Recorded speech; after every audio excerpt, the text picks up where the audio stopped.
All right, in this section, this will be phase 3 core strengthening in the final phase. These are usually pretty advanced exercises, mostly involving a Swiss ball or some other dynamic surface you could find, like a Bosu or some kind of foam padding.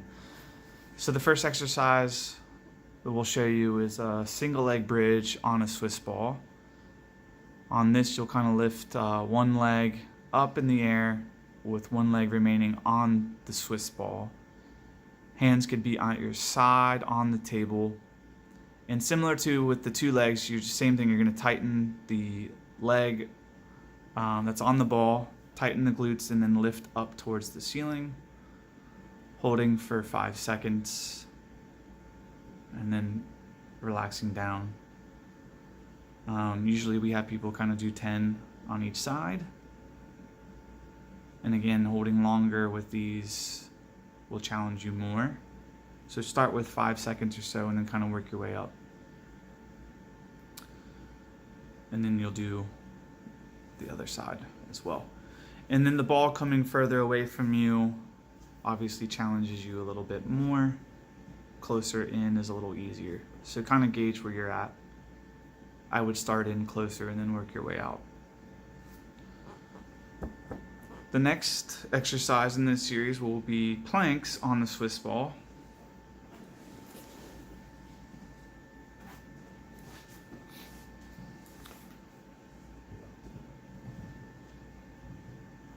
So usually forearms on the ball. This will be a full plank. The ball just provides, again, a dynamic surface. You're really having to use a lot of your core accessories and stabilizers to keep on that ball and prevent it from moving out from under you. And on this one as well, I would start in that 5 to 10 second holding range, relaxing and kind of working your way up to 20 seconds.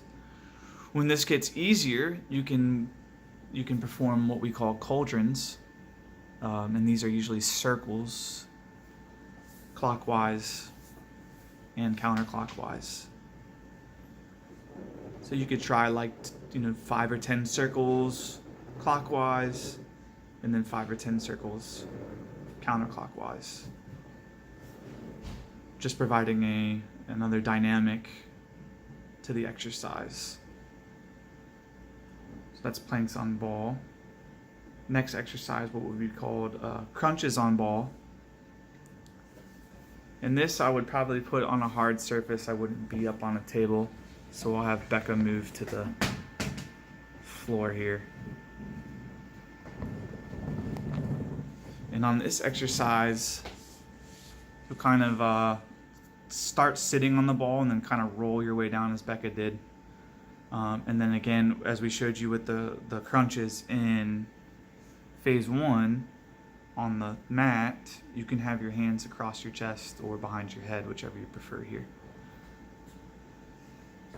So you'll have feet down, good, and then you're kind of crunching up just like that.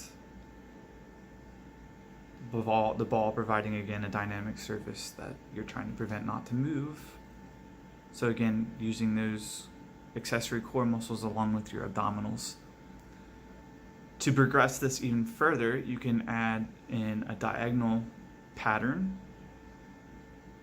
and that'll start getting in your obliques. Your obliques kind of are a rotator of your trunk. And you might also feel this in the legs and the glutes as well, because you are holding yourself up. And these are crunches on ball. The next in the series, what would be called ball walkouts.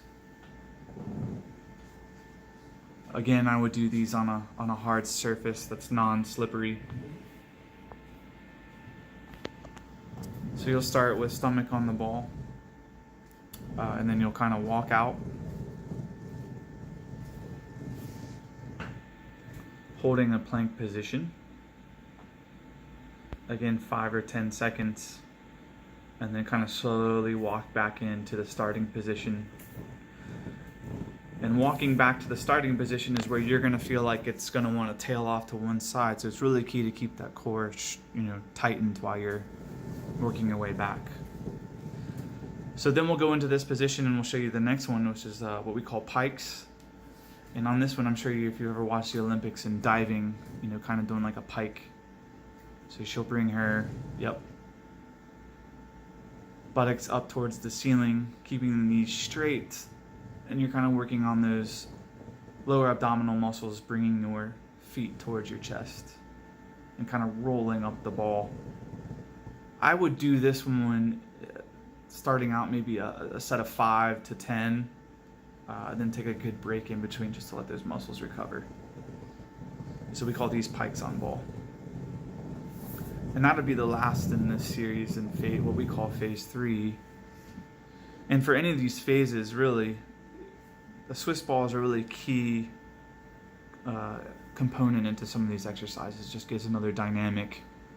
So if you wanted to use the ball with really any of these exercises, go ahead and do so. Just make sure that you're ready and then your form is remaining good when you're doing these.